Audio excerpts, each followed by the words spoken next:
This is the BBC News with Fiona MacDonald. President Biden and the British Prime Minister Boris Johnson have discussed the evacuation of thousands of people from the Afghan capital Kabul ahead of a G7 summit on Tuesday. There's growing pressure on the US to extend its presence in Afghanistan, though the Pentagon wants to complete its evacuation programme by the end of August. 16,000 people have been evacuated in 24 hours. Paul Adams reports. If the Americans are determined to complete their withdrawal from Afghanistan in just 8 days' time, then the operation to evacuate tens of thousands of civilians probably has less than a week to run. Could an extension be possible? The Taliban, who regard the presence of Western troops as an occupation, say no. The Biden administration still says it wants to get the job done by the 31st, but that the views of allies and partners will be taken into account. Joe Biden will come under pressure to reconsider at tomorrow's virtual meeting of the leaders of the world's richest countries, the G7. The Pentagon has ordered all active and reserve US troops to be immunised against COVID. It came after the Food and Drug Administration gave full approval to Pfizer's vaccine for those aged over 16. President Biden said he hoped this would persuade millions more Americans to get vaccinated. Let me say this loudly and clearly. If you're one of the millions of Americans who said that they will not get the shot until it has full and final approval of the FDA, it has now happened. The moment you've been waiting for is here. It's time for you to go get your vaccination and get it today. There is no time to waste. Scientists say the deadly floods that struck parts of Europe in July were made more likely by climate change. More than 220 people were killed in Germany, Belgium and the Netherlands as towns and villages were swamped. Here's Matt McGrath. The deadly floods that hit parts of Europe in mid-July were a shock to weather forecasters. Researchers say the immediate cause of these events was heavy rainfall on already sodden ground, combined with factors that impacted the flow of water.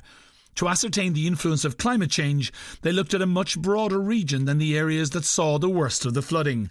Across Western Europe, they conclude that global warming made the downpours more likely by a factor of between 1.2 and 9. Rising temperatures increased the intensity of the rainfall in a summertime storm like this by between 3 and 19%. Eritrea has rejected US allegations that its armed forces chief has been involved in serious human rights abuses in northern Ethiopia. The US Treasury Department has imposed sanctions on General Philippos Voldehoyahannes, saying troops under his command were responsible for massacres, looting and sexual assaults during the war in Tigray. World News from the BBC. Palestinian officials say Israeli planes have carried out airstrikes on targets in Gaza in retaliation for the release of incendiary balloons. No casualties have been reported, but there has been some material damage in Gaza, while the Israeli Fire Service said it had tackled a number of blazes caused by the balloons. Palestinians in Gaza say they'll continue what they call popular activities until the Israeli blockade is lifted. The leader of the far-right Proud Boys group in the US has been sentenced to 5 months in jail after being found guilty of misdemeanor offences during a pro-Trump demonstration last December. Henry Tarrio, known to his followers as Enrique, admitted burning a Black Lives Matter banner stolen from one of the oldest black churches in Washington. The independent investigators working on the collapse of a Mexico City metro rail line which killed 26 people in May have asked for more time to complete their inquiries. Mexican officials said the Norwegian company DNV wanted 2 more weeks to deliver the second phase of its investigations. Our America's editor Candice Piette reports.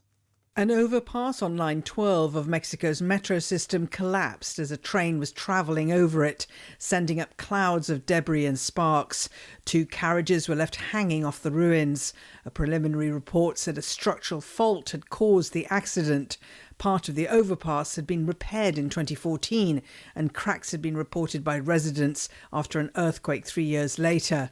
Mexico City's government said in a statement it remained committed to delivering the truth about what had happened.